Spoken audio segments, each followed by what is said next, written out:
And we're live. Good morning, everyone. Good Happy morning, everyone. Tuesday. Hello, hello.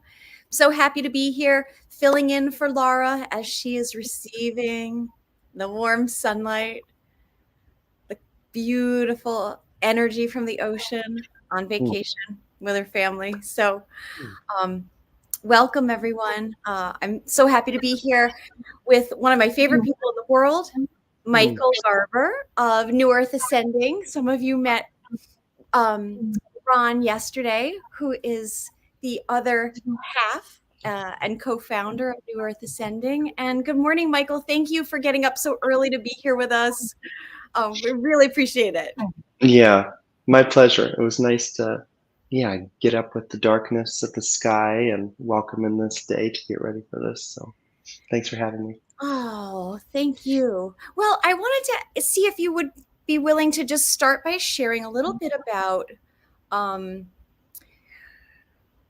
well, I wanted to actually dive into a little bit about your self-care practice. Like, how Mm, do you've been on the show a couple of times, and for some of those that are here new for the first time, I'll give Michael an opportunity to share a proper introduction.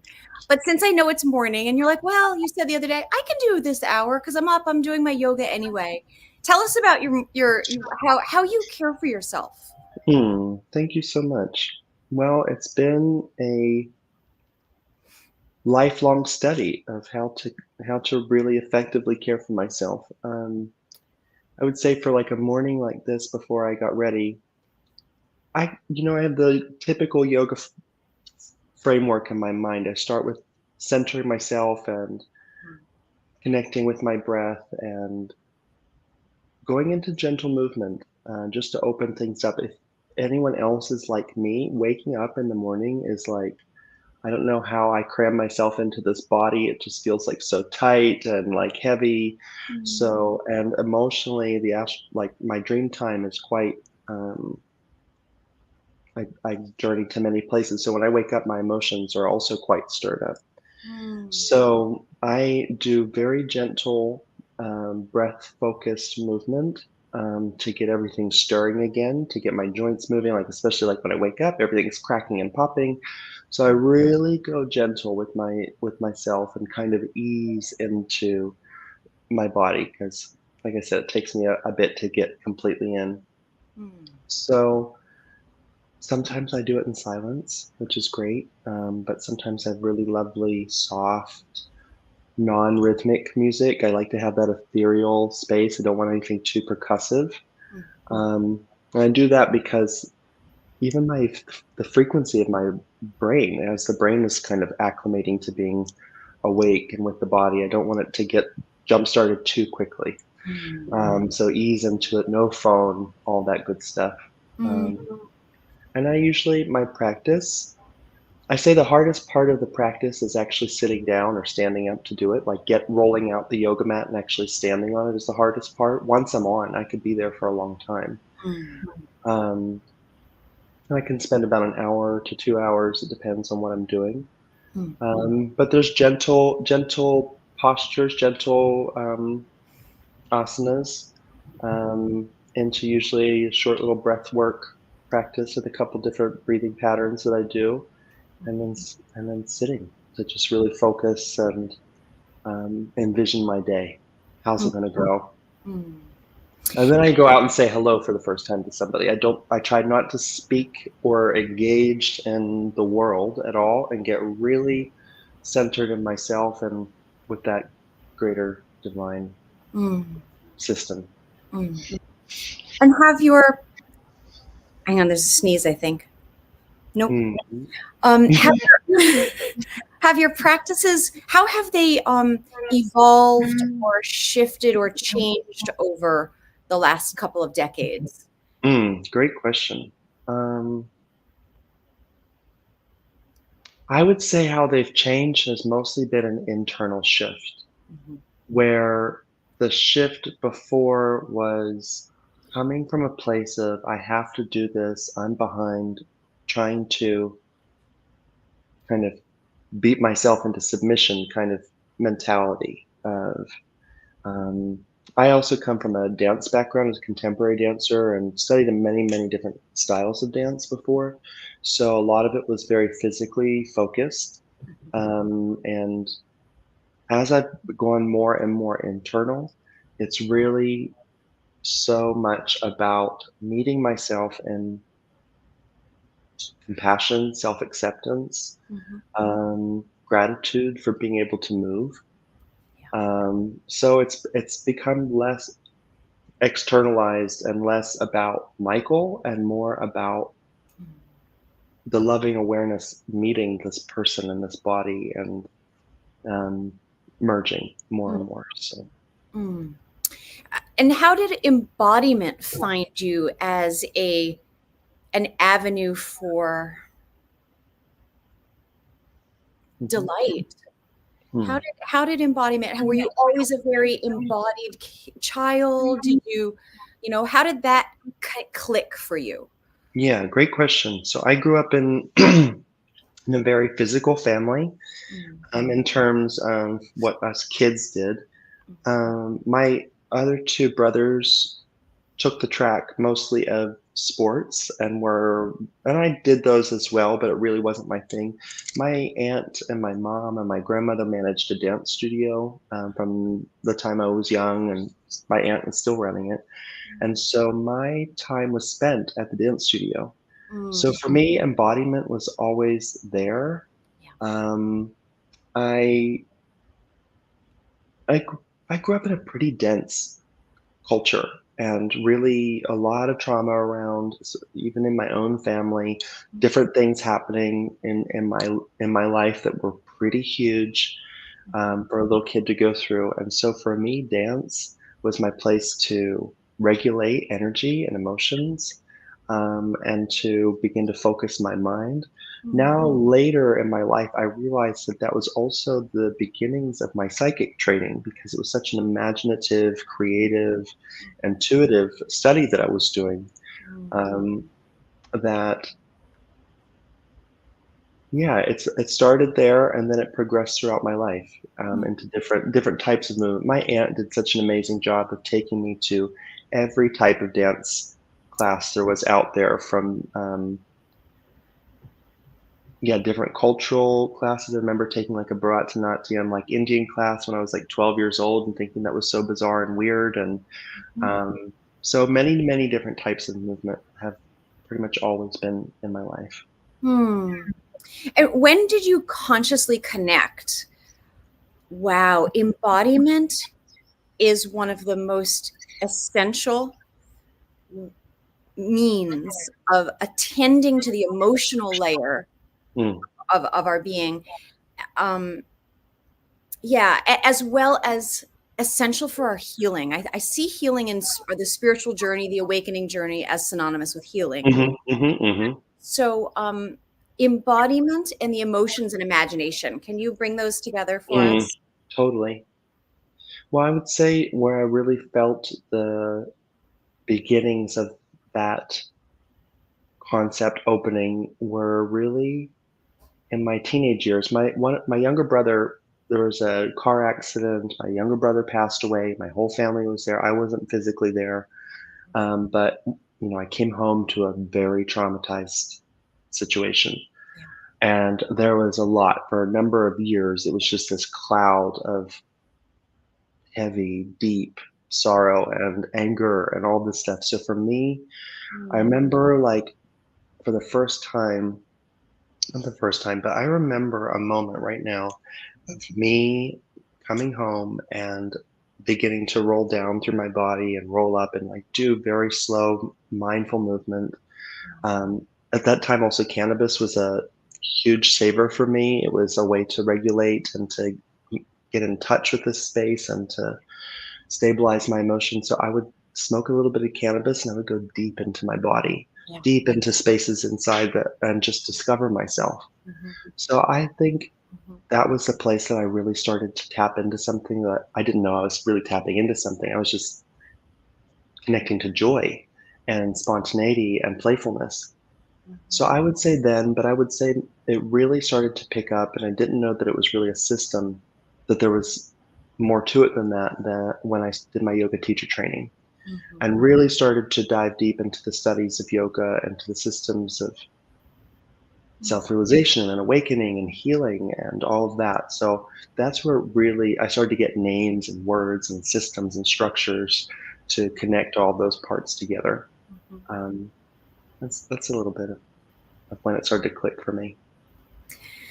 And then that led you, where did that lead you? What came next in your journey? Because all of your journey has been, and all of your experiences and your knowledge and wisdom and direct experience, you and Ron have both poured into the brilliance and the gift, really, that New Earth Ascending is.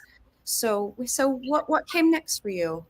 As Well, that was I would say that was my the yoga teacher training was my jump off point. Things really started to pick up and change really quickly. I was also going to 12 step meetings at the time, recovering from I was going to NA, AA, all the A's. I was just trying to figure out what was wrong to try to fix it. So the yoga teacher training came in around that time, and also the practice of Reiki. I think the first week that I took that I was in that yoga teacher training, a woman in the class approached me and said that her guides had said that it was important that I learn Reiki, and I didn't know anything about guides. I thought this woman could be crazy, but there's something there.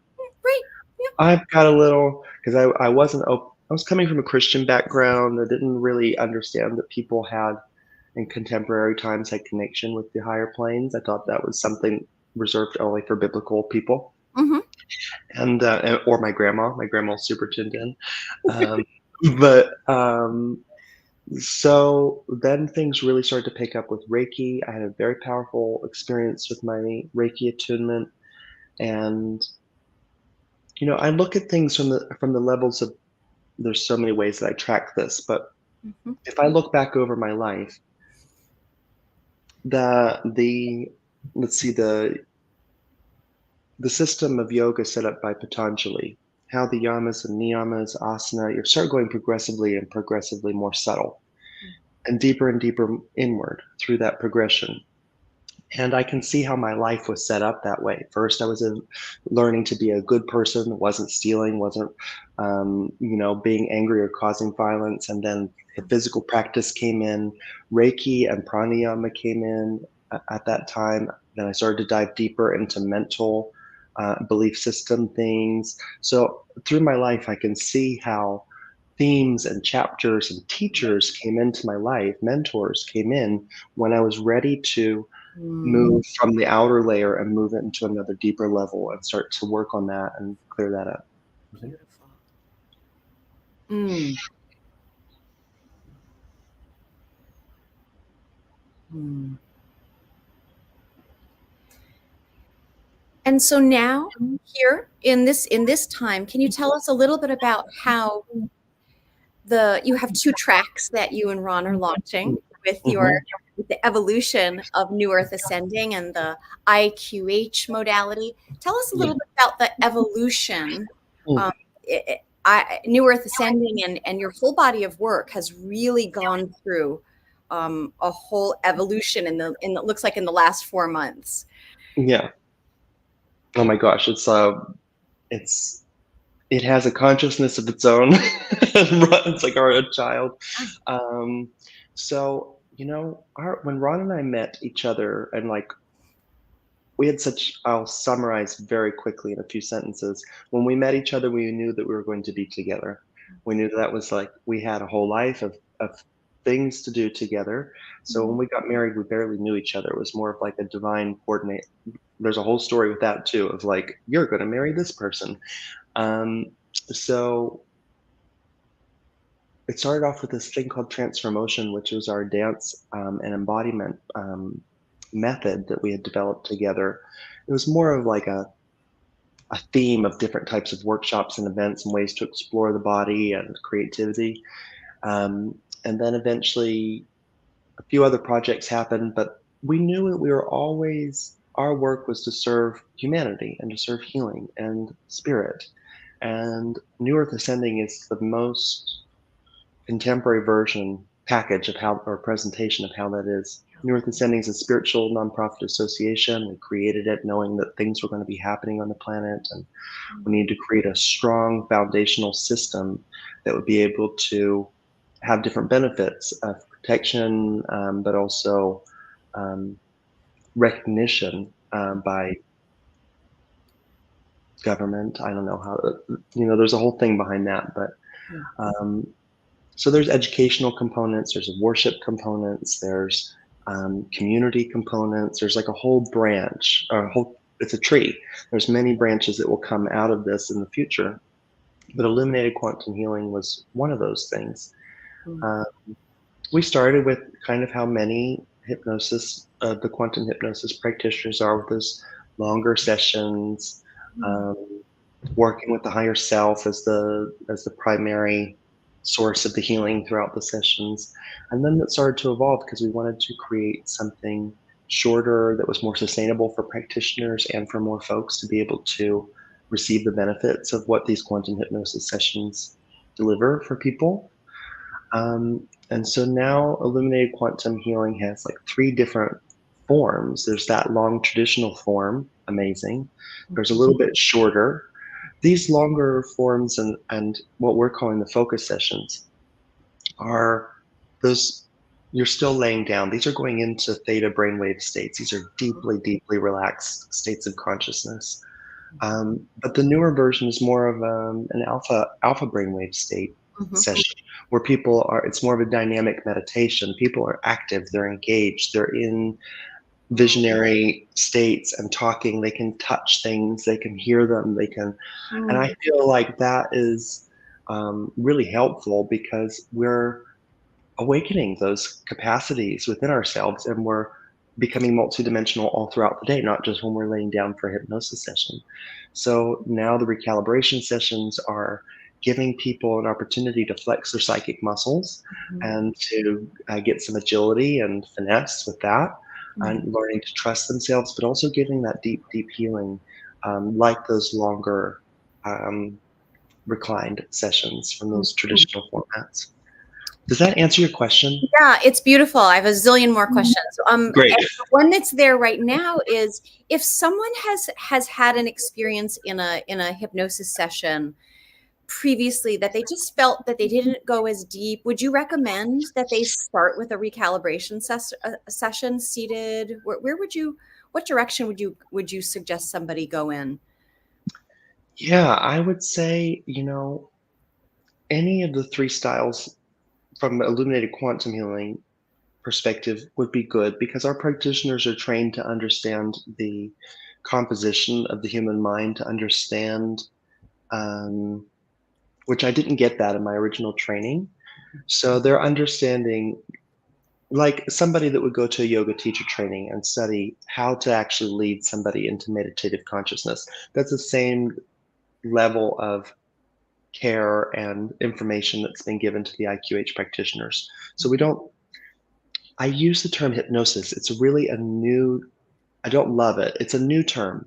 Meditation is much older and used throughout many dharmic philosophies. That's all it is. It's guiding people into deeply focused and relaxed states. It's a meditation. So if the practitioner really understands composition and the instrument of the human being, then they can guide them into more and more relaxed states. So any of those forms would work, but there's been a big jump off with the recalibration sessions in terms of.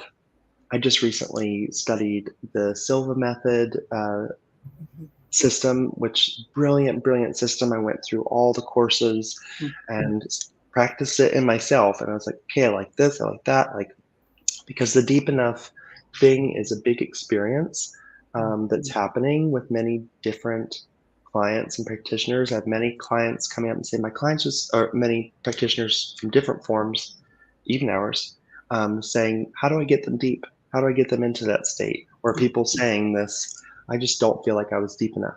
There's many different angles of which I could approach that and troubleshoot that with you now, but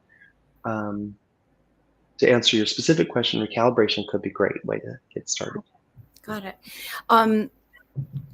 And so the launch has officially begun here in early February for the two Mhm, tracks, the self-realization path through mhm. your school, and is it the facilitator path? What is the other path called? Self-realization. So there's the self-realization path, and the other track is Evolutionary facilitator. yeah. Okay, great. Um, can you share how would somebody know which path would be optimal for them to explore with you? They're both phenomenal pathways, friends. Mhm. So if a person is in the earlier stages of the I don't wanna say earlier.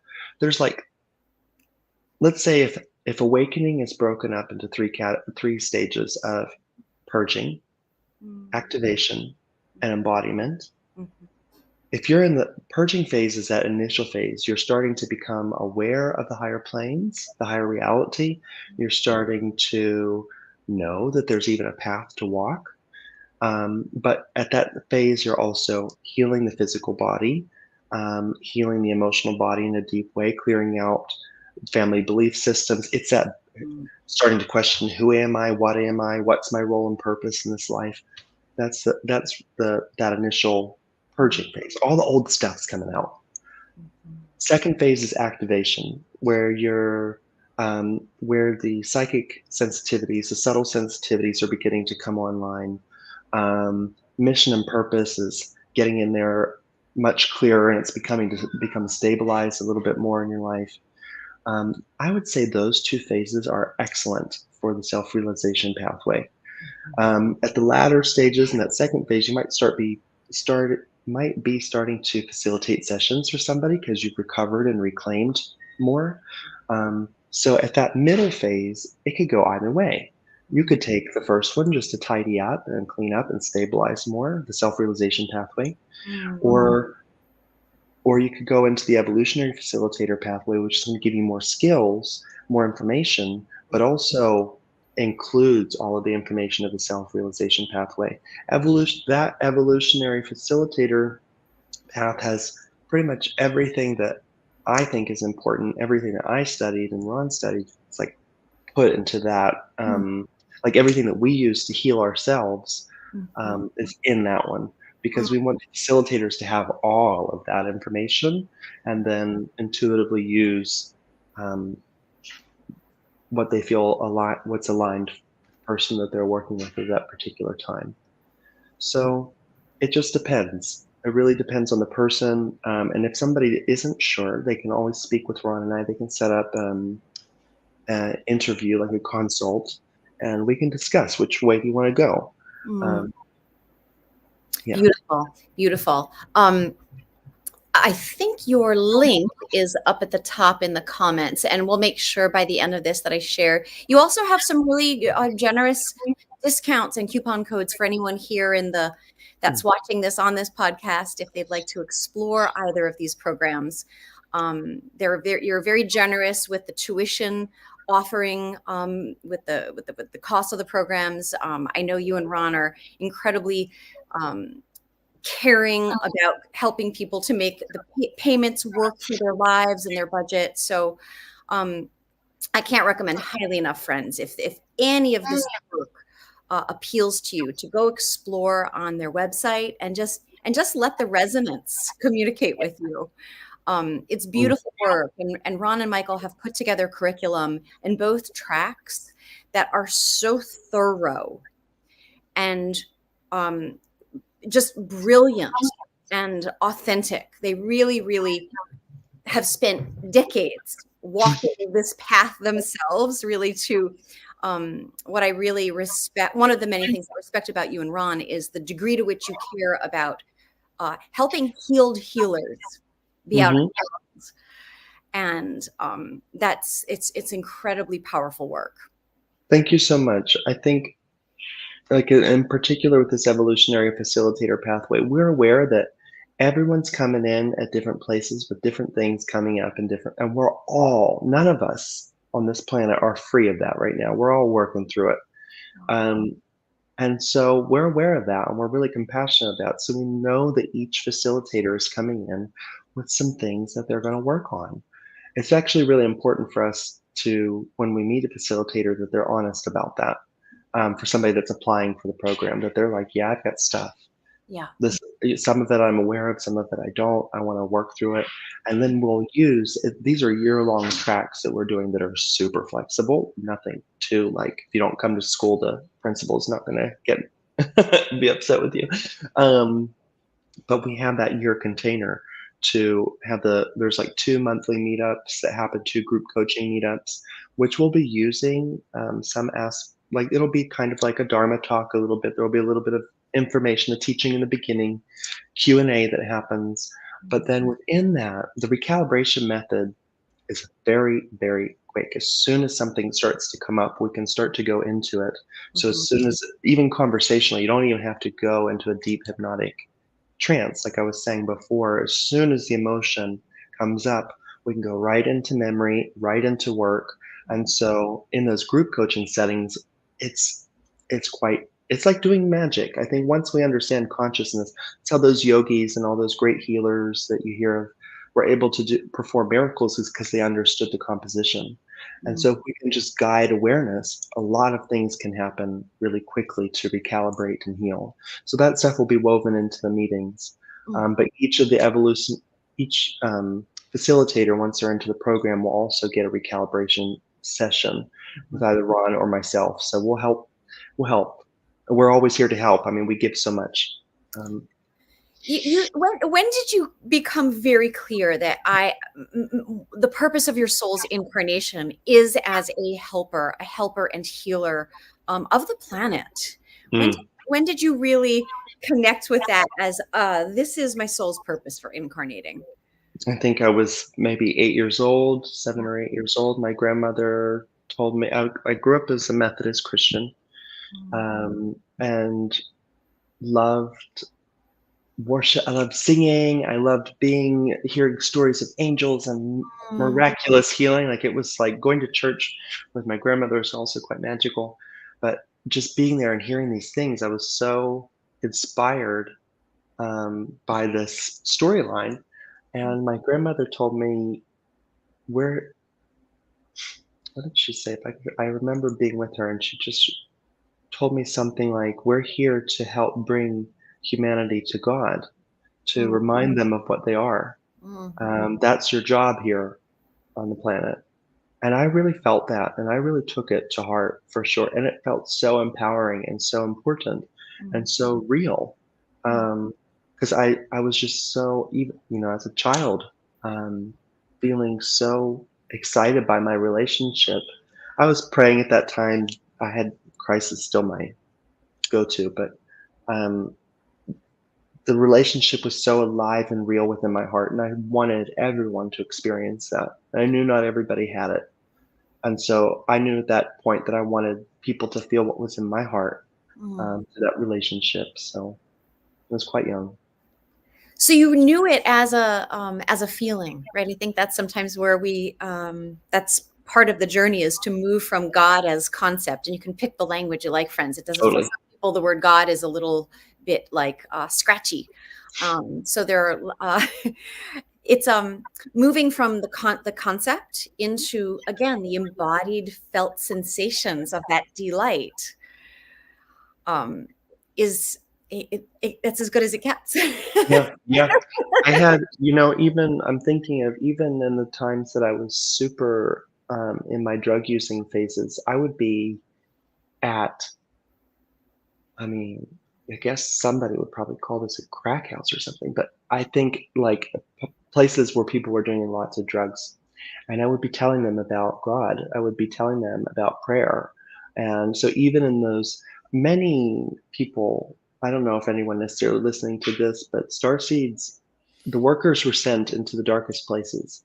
So, if you are a person that went through those phases, you likely had that as part of your contract. I Mm, knew that I was going to go as dark and as deep into it as I could. I received that message, go into it, because I was going to use it later to help people. So maybe you went through those phases, and while there might be some shame or some guilt or regret for those phases of life and things you might have done, know that you also exchanged your love in those spaces, and and that might not have arrived there in that way had, certain individuals shown up there. So, Mm. um, yeah, I just wanted to point that out. Grace is eternal, it's infinite, it's unending. Mm. Even the lowliest of people, grace is still completely unconditionally available, Mm. and you don't know what's happening in the background, that's helping this whole planet evolve, and that might include going into some really challenging and scary places. Mm. For anyone that this is resonating with, I can't recommend highly enough. One of my favorite books, you probably know it, The Afterlife of Billy Fingers is, oh, do you know this book? I don't know it. You would love it. You would really Okay. love it. It doesn't have like, not like you need this, but it doesn't have tiny font. There's spaces between the lines, right? It's like it's one of those books that's very hard to put down. You can read it in like a weekend. It's also on Audible, and it is a true story. Raymond Mm, Moody, who has been a pioneer in the field of afterlife and work, wrote the foreword to it. And it's about a woman whose brother crossed over, and he was deep into the world of drugs and addiction, and he communes with her for mm, some time. And it's the messages that he brings back to her are astoundingly beautiful. I think it's one of those mhm. books you may end up loving sharing with others. Cool. And it really speaks to the grace that is everywhere, especially in these dark places. Mhm. Um, oh, Michelle's in the chat saying, "Yeah, Jackie, it is a fabulous book. It really, really." Oh, Michelle, your version came with highlighted things that someone found important. Oh, that's so beautiful.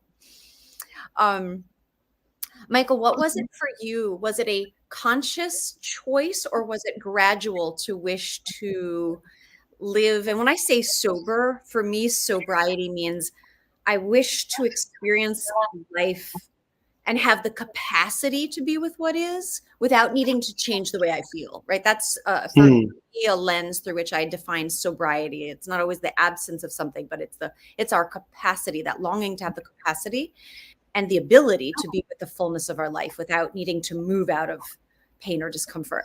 What was it that shifted for you such that you mm. did want to? Was it a moment or was it like a gradual evolution? Yeah, great question. So I played with that. At first for me, getting sober Mm.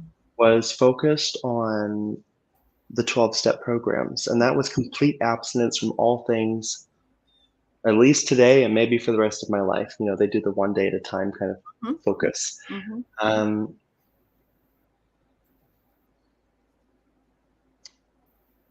and I did that for some time, and I tried it, and I ended up finding that my personal value ended up getting entangled in if I had what they call a relapse or something like that. So much shame, mm, failure.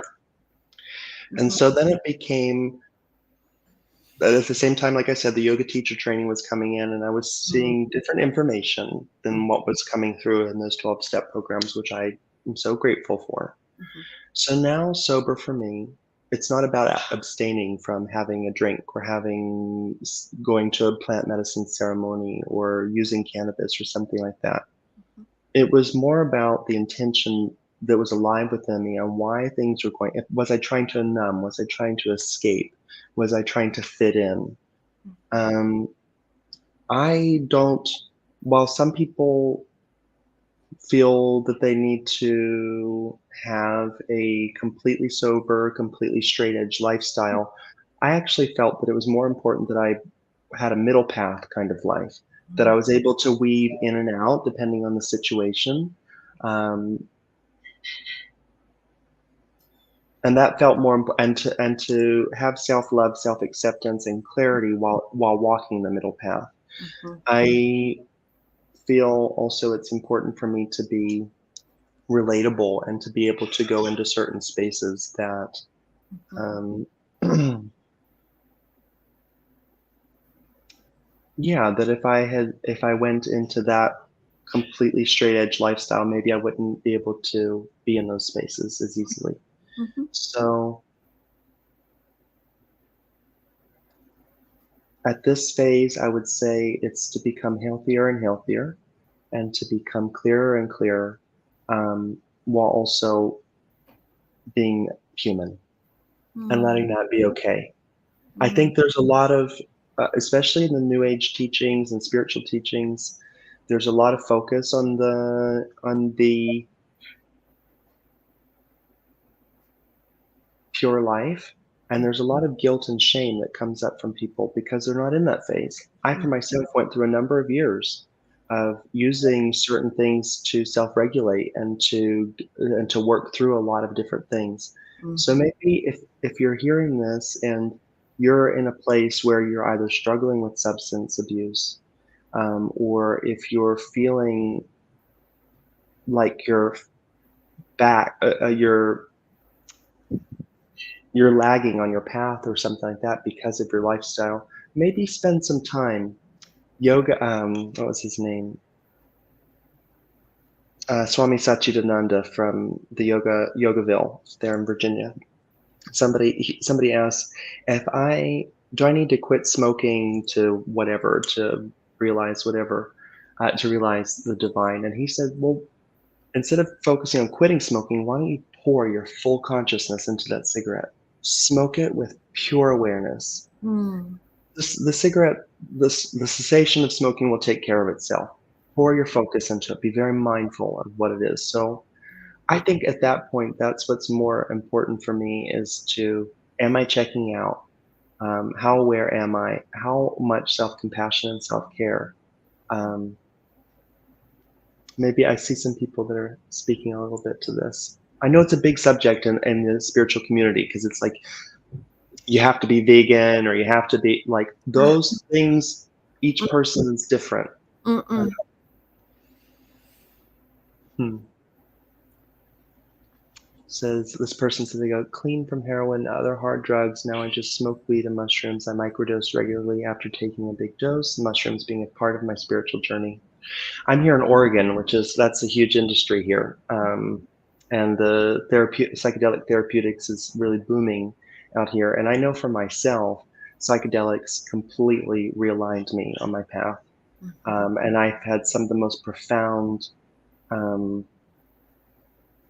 meetings mhm, through those different experiences. So now that being said, I also cultivate a mystical experience within myself in my on my yoga mat. And I think that's really important. So, for mhm, those of you that are really enjoying the benefits of psychedelic plant medicine path, know that also you can cultivate those experiences within yourself, or at least more satisfying baseline of mystical connection within yourself that permeates your entire day. You can take it with you everywhere. So if you're a person shooting for peak experiences from the psychedelics, also make sure that you're putting in your practice because there's a lot of distortion out there in the plant medicine community because they're not integrating. They're not taking time to sit with the information they're receiving. mm, And I mm. really, really, really encourage that. It will make those ceremonies and experiences that you have much more valuable if you can capture it, capture the information. Is this part of your work if you had a client? Because I know when you work with your students, it's so customized. If somebody came to you seeking that, is that how you could help them on the self-realization track with Mm. is that part of that work, that integration, or would you recommend go see Tracy Trimble, who's a plant medicine integration specialist in Divinate or something else? Like what? Yeah, I think I work with all people in all conditions from all situations. And as I said, from my life path, I've probably done it or been involved in it or so I can really meet each person, I feel, um, where they are. With integration of psychedelic experiences, I can absolutely help with that. In fact, that's part of the spiritual life mentor training that will be part of the evolutionary facilitator training. There will be a teaching on that, and we'll probably have a guest Well, speak about plant medicine integration because it is a big thing. It's going to boom, no pun intended there, mhm, um, over these next years. So it's really important that you're not only having the experience, but you have a person that you can work with to help you integrate those experiences, because they some of them can be quite destabilizing. It depends on, and it's really, and it can take some time, especially if it's a very powerful Mhm. experience. It kind of can shatter the energetic field a bit, and that's where some of these entity attachment type things can happen, especially if somebody's habitually blowing out their field from powerful psychedelics. Mhm. That things can get in at different times. So it's important. That's why it's also important when you're doing these plant medicine ceremonies that you're with somebody Mhm. that is if you want to use the word shaman. Some of these people haven't necessarily earned that title, but that they're able to hold the space, that they're able to keep the space clean and clear, that they're tuned into the field and what's going on there and the individual, Mhm. because things have to be cleaned up as they're happening. So um, that's why it's really important to have a really strong spiritual, mystical practice from meditation, yoga, those kinds of things, because it can help to restructure the field so that those things happen less Mm. frequently.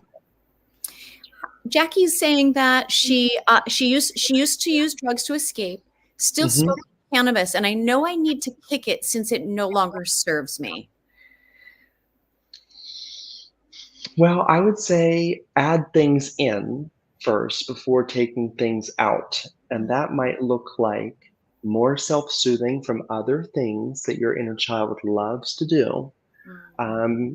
Because cannabis is an emotional soother, but Mhm. it can become a crutch if you haven't stretched your emotional soothing muscles.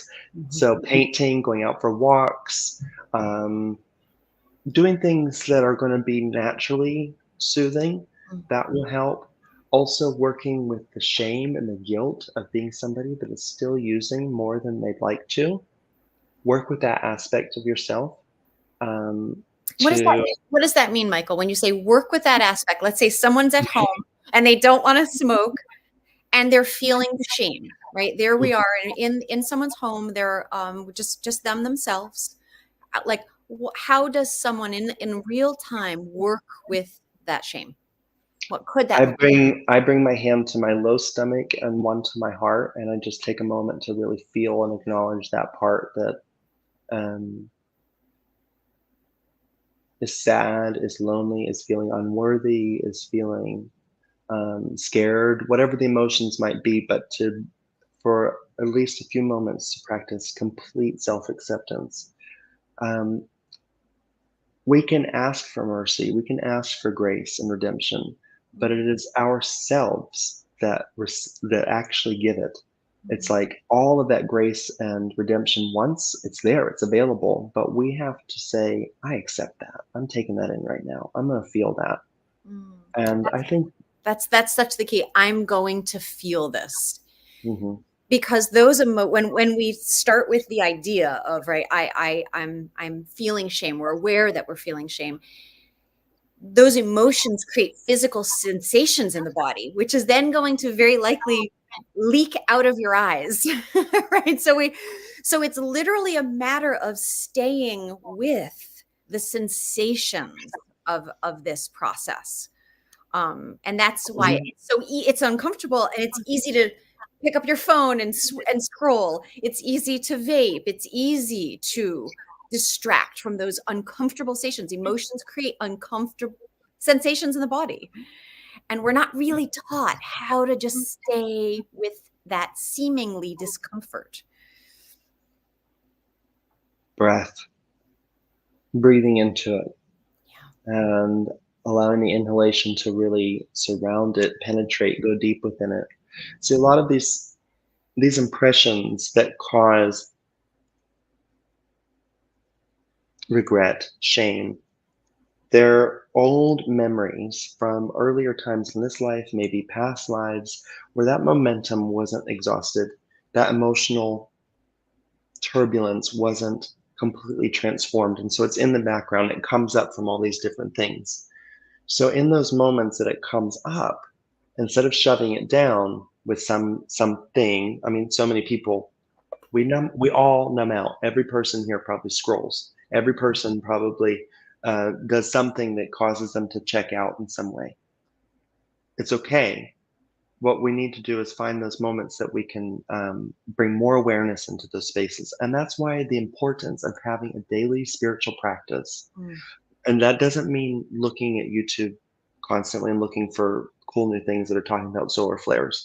I'm talking about asana, pranayama, getting into your body, coming into prayer and devotion, having that quiet time that mm, you are in devotion, in connection, feeling yourself, setting that up more and more and more, all of those other things will fall away, mm, that you will transcend them eventually. Um, mm. but it will happen much faster if there's more time cultivated in tuning this instrument into the infinite and cultivating and bringing more of that energy into the body.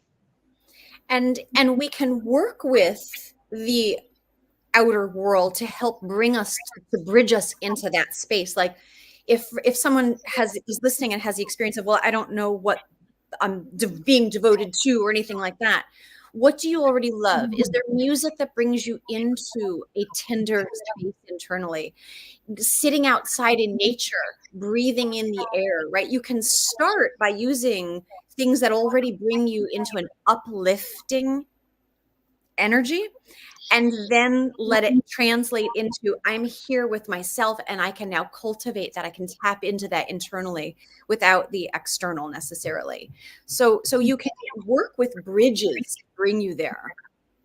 um oh, Catherine wrote something really beautiful, so Yeah. that's for Mm. you. Yeah, blessing to, yeah, so happy to be with you, Catherine. It's very sweet. Thank you. Mhm. um okay, so I want there's may I shift gears? Go ahead, absolutely. I wanted to ask you to share a little bit about your interest and developments in one of the really cool sections in both pathways for the facilitator Mhm, self-realization is the memento mori work. And I wonder if mhm. you could tell us a little bit about that. Yeah, wow, it's, so it is said that the death contemplation practices, meditations, are like the king of meditations in their that that a great amount of spiritual evolution can happen from contemplating one's own mortality.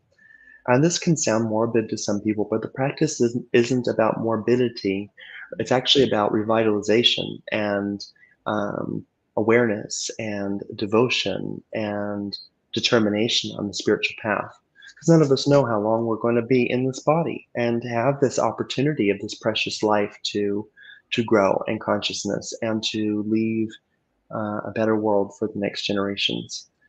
So memento mori means remember you're mortal, remember you will die. There's different translations that people put to it, but this was said.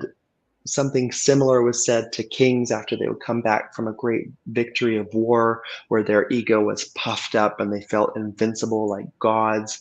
And some of the kings would have like a slave behind them saying something like, "Remember, you're mortal. Remember, you'll die. This will all be behind you someday." Just to kind of keep that humbleness, humility for the king. There are different practices of different monks or spiritual traditions. I'm looking right now primarily at the Buddhist tradition of Manasarati, I think is the name, if I remember the term, which has a whole system. I think it's coming from the 11th century. It's a meditation practice where there's like 9 different stages of contemplation that are looked at. What I'm doing right now is it's going to be a whole bunch of things, but one will be a practice for one to just contemplate on these different ideas and journal about it, probably something like that. But Mm, I am starting to weave it into the hypnosis sessions that I'm doing. Dolores Cannon, when I did my training, said never let somebody look at the end of their life. mm, And I totally understand that, and I still don't do it like that in my sessions. I actually take them. Imagine that your life had gone exactly how you wanted, and you lived at the perfect up until the perfect age, and everything just was so well, went so well. And now you're at those last moments of your life. So I don't take them to their official last day, but I take them to when things are good and life was good and it's easy to let this life go. Um, well, it's not so easy because then there's the attachments that come up. There's the regrets that come up. There's the fears of what will come next. And those things hang out in the background of all of our minds, and keep us. Well, it can either be the apprehensions around death and dying, but it can also just be numbed out, dulled out, glossed over because life is mundane, where we miss entire days because we're caught up in our mind or caught up in emotional story. And there, was 12 hours of time that we could have devoted to making the world better or cultivating a deeper spiritual connection. But instead, it was spent, I don't know, scrolling instead. So there's those two different things. It's avoiding life, and one is avoiding death. And so through this practice, um, both can be looked at so that more awareness can be brought in along the path. Does that answer your question a little bit? Beyond, and you could talk for hours about it. I just think it's so brilliant. Even just the simple contemplation of the awareness, the conscious awareness of our mortality is so powerful in that it can really change how we experience ourselves, how we experience others in the world. It is a really it's a profound shifter. It's a catalyst for great shifts. So I'm just thrilled for the depth to which you dove in and are bringing this to your Mm. students. It's absolutely incredible. It's a huge missing in our culture. It's a huge missing. Um, I think that there's a few reasons why this has come because when I started to work on it, a few things started to happen. I had so there's a lot coming in that I don't even understand completely yet, but, like, I was at a restaurant in Cambodia, and I'm starting to research, it's, like, 11 o'clock at night, and I'm typing and writing, and every song that came on the radio at that restaurant was about death, grief. There's also that song that goes, "You've got me suicidal, I'm like, "Are you kidding me right now?" It's like, okay, well, I guess I'll start researching suicide and the spiritual implications of that. Um, so, like, things like that, or, like, I would checked into my next hotel, and there just happened to be a 3-day funeral procession happening. yeah. When I was in Indonesia, there was a 3-week cremation ceremony that was happening for that temple. It's like a 10-year thing. It only happens every 10 years. Um, and then also, like, somebody told me that I have a guide from Sirius that wants to start working with me. This was, like, in a healing session that I was in, and then when I was, like, meditating a few days later, Anubis showed up, and Anubis is obviously one of the deities working in the underworld carrying souls in the Egyptian tradition. Then I end up finding out that he's connected to Sirius, and that's the dog star. I never even made the connection there. So once I think I've been busy getting ready for this launch of those two pathways, and I feel like Anubis is just kind of like waiting there for me to like put that down so I can like m- commune with him a bit deeper on that. It feels like it's really important in this next chapter that we have coming up on the planet, and um, we, impermanence will become very clear in the years to come, and it's something to embrace. It's a big cornerstone of the Buddhist teachings is to we believe that the impermanent is real. Um, we invest in the impermanent and try to get our satisfaction or fulfillment from these experiences that we're having. But the fulfillment comes from the permanent, from that pure, brilliant, supreme consciousness within that we truly are. And if we can, that's why the spiritual practices and sitting in meditation are super important because that's the only satisfaction. And so, for those that are struggling with giving up their things or getting out, continue on your path. You will transcend it. It will come. Continue with your practice no matter what.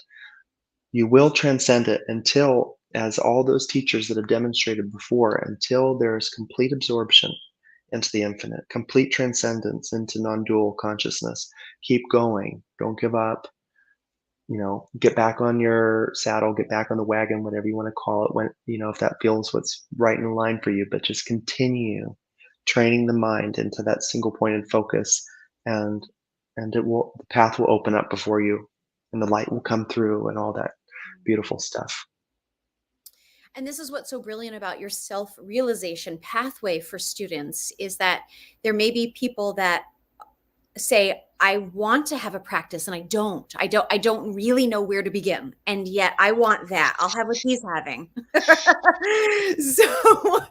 So friends, if you feel a resonance with this, Michael and Ron are just so kind and skillful, and they really know what they're doing. You're in trusted hands, and you can cultivate an actual practice that brings you into the experience of what you really are, your real identity.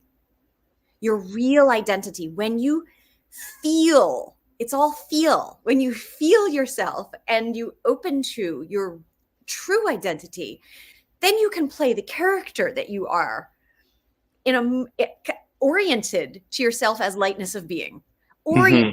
That's your true orientation. It's like, now I can play and I know what I am. It's not even a who, it's I know what I am outside of the mental body, outside of a concept. I am love, I am light. We know that conceptually. So if you're listening and you're seeking, well, how do I experience a practice? Ron and Michael are incredibly, they're trustworthy guides. Thank you so much, Daniela. The self-realization pathway has all of this stuff in there. It's very, very thorough. Many videos of me speaking, different courses that I have that will guide you into this. And it's similar to me. I mean, there's some yoga stuff in there. There's Reiki. I call it embodied light because I've shifted some things around there. Um, then there's going into the meditative practices. There's the esoteric philosophy. So as you're going through all of those, you'll sit and weave, well, sit or move or dance. Yours might be more ecstatic. I recommend Ron recommends this too, going from yang to yin. You need to get some movement, you need to get some physical exertion, and then come into the stillness. It'll be much easier. For those of you that are having trouble, I can't meditate, I have ADHD, da, da, da.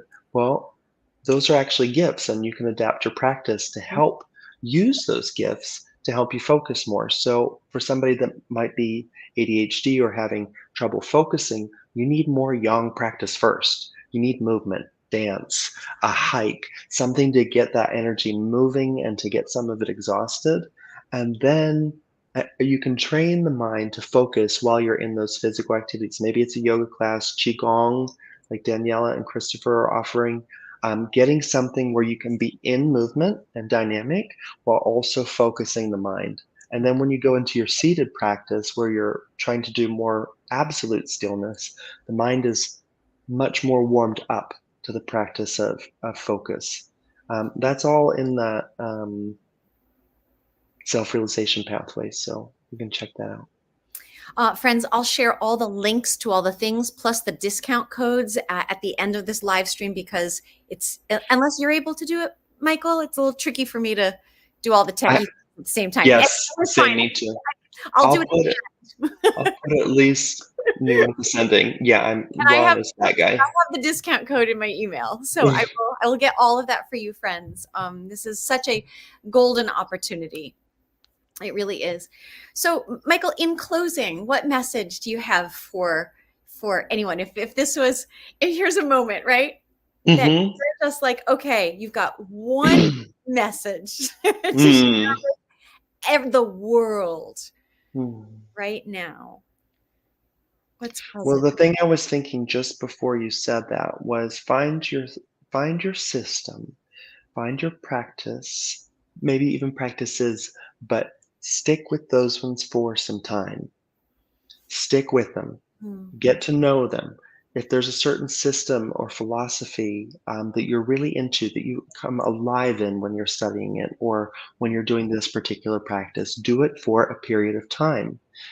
21 days is an auspicious time, 40 days is an auspicious time, 108 days is auspicious time, but even just a whole month, 28 days, whatever you want to call it.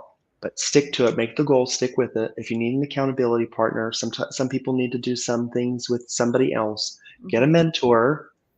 Daniela, myself, people like us are, you know, so driven to support, but find your thing and stick with it for some time. With all the scrolling that's happening, watch this 5-minute video, this 30-second thing. It's fragmenting the mind, it's spreading it out. We need to find practices to start focusing the mind into single pointed, and then there's more to it than that. But find your thing and stick with it. Mm. And if you don't have 5 minutes, take 10. If there's 5 minutes for Facebook, you have 5 minutes for practicing. You'll Right? feel so much better. The hardest part is starting. Yeah, it is. And not allowing yourself to get distracted once you're there, really. So set yourself up for Mhm, for mhm. a win, really. Um, before we go, I just want to share a few announcements, if that's okay, with things that are Please happening do. today in Divinate and this week. Um, Tracy Trimble today and Thursday, 15-minute channeled message. It was at from 10:45 to 11 today. So that replay will be in the free side of Divinate, friends. So please go check that out. She has a message for you. I'll share the link to Divinate if you're not a member. There's oodles of fun stuff that happens on the free side. Today in paid membership, this afternoon, Kim Beekman is leading a 2-hour journey into the Sacred Heart. She works with, as many of you have met her on the podcast, with the Violet Flame. And she is very rooted in her practices, and she's a really qualified, skillful guide. So that's in the paid side. So I invite you to explore that live or on replay. I think that's it for today. Oh, and Kaya Usher every morning, harmonic resonance activations in free membership, 9:30 a.m. Eastern, and the replays are always available for you to enjoy at any time during the day. Um, all I right. have one more before we Oh, close down. There's one yeah. more thing I want to say. So there's this. I'll try to do it so quickly. Oh, But we're not there's this. we're not in a time rush. I Okay, want. great. Oh, yeah, yeah, So yeah. there's this old story about a royal family that was out to sea, and they're on a boat. They're on a big ship. Well, something happens to the ship. The ship capsizes, and the little prince somehow got himself onto this little piece of wood, and he's just floating off. The rest of the family perished, sadly. A fisherman comes by and finds this little boy, takes him home, raises him as his own as a fisherman, working hard every day, bringing in the fish, providing for the family, living the village life. As the boy gets older, people from the royal court come and pass through this village, and they recognize the birthmarks on this little boy, and they say, "You must be the prince. We thought you had perished, but we think that you are the prince. You have all the birthmarks. You look exactly like how the king used to look like. You're the prince. Problem is, you have to get back to the kingdom and show up and demonstrate. Show them what we see, and then you'll have the kingdom back again. You'll be ruler. You'll be king." And so the little prince, well, the older prince now had to work very hard to raise up the funds to get the money to get the new boat to make his way across the waters, to climb the mountains, whatever, this intense voyage that would take some time to get there so that he could claim Mm. his inheritance. In that regard, we are all that royalty. We are that opulent, infinite, expansive being. Mm. But we have to, one, realize it, number one, mentally, at least get that idea in there. But then we have to do the work to get there, to go claim our inheritance. Mm. So the idea is to realize that we're not this person. We are the infinite. Call it whatever you want to call it. but we have to do the work to stabilize that in our life. Mm. It's not that the idea that we're ascending, stuck in karma, those are all stories. We're actually, karma exists within the consciousness which we are. This whole universe appears within us as pure consciousness. But we have to stabilize that in our life, and that's what the spiritual practice is about. Mm. We are that infinite being. We are ascended consciousness. We are not even immortal. We are eternal, beyond birth, beyond death. But we have to do the practices to stabilize in that so that we can claim our inheritance as divine consciousness, as divine beings. Mm. So that's also one, is to follow that question of who am I, what am I, go all the way in. Once you discover it, stabilize it in your life and claim your inheritance. It's yours to claim. Mm. Stabilize. That's it. That's it. It is the essential key. Thank you, Michael. Yeah, Friends, thank you. thank you so much for joining us this morning. It's really been it's just so sweet to be with you. We wish you a beautiful, beautiful day. If you're here live, if you're watching this on replay, today's Tuesday, tomorrow's Wednesday, and that means Lauren Roche will be here with us, the author of the Radiant Sutras. Mm. Do you know Lauren?